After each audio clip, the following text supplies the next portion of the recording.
Today we're going to be looking at 12 waiver wire running backs to pick up for week 8 to help us set our lineups, to help us add depth for our team, and help us get some lottery tickets for the rest of the season. But what you need to do right now is click that subscribe button, tap it with the finger on your phone, click it with your mouse on your computer, whatever you got to do to get the job done.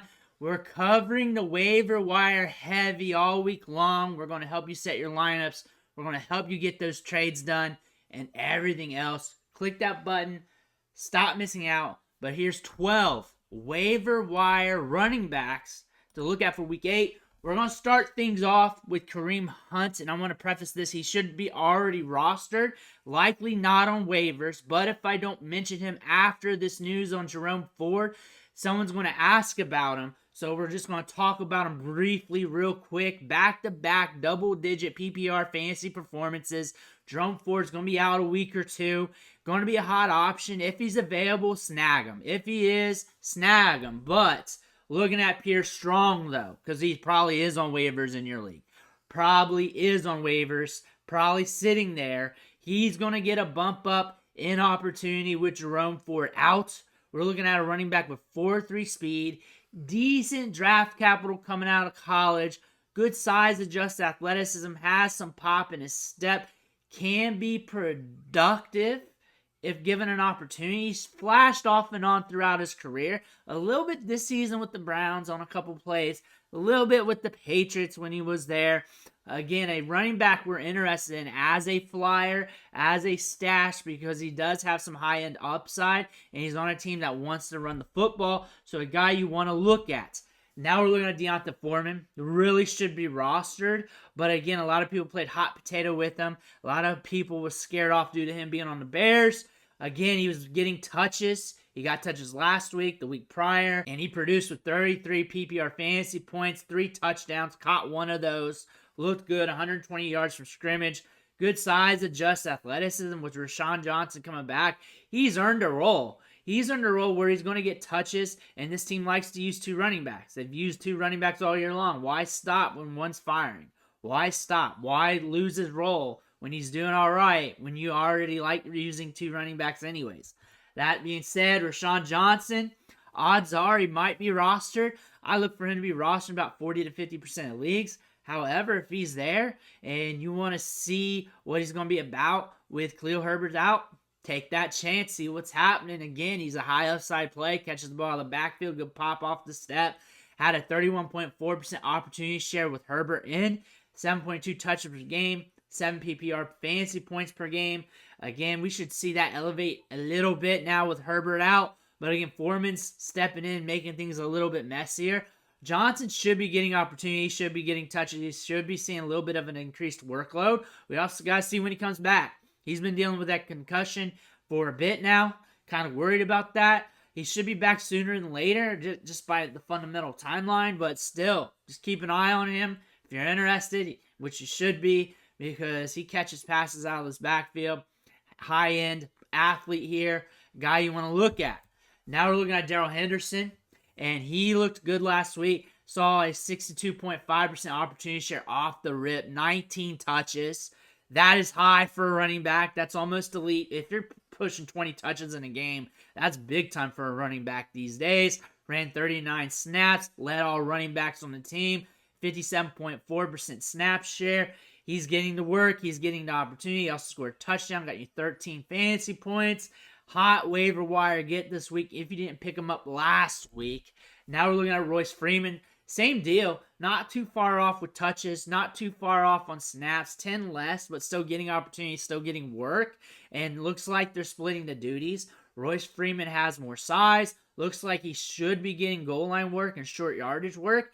He's worth a shot on your team to see what happens. Did not look bad last week. Got 5.5 yards per carry. Remember, he's got decent size, adjusted athleticism from when he tested when he was coming out from college. Has kicked the can around the curb in the league for quite a bit, but he is a dependable player. The Rams said he's a dependable player. Between these 2 running backs, they definitely look decent in the pass blocking department, only allowing 1 pressure between the 2.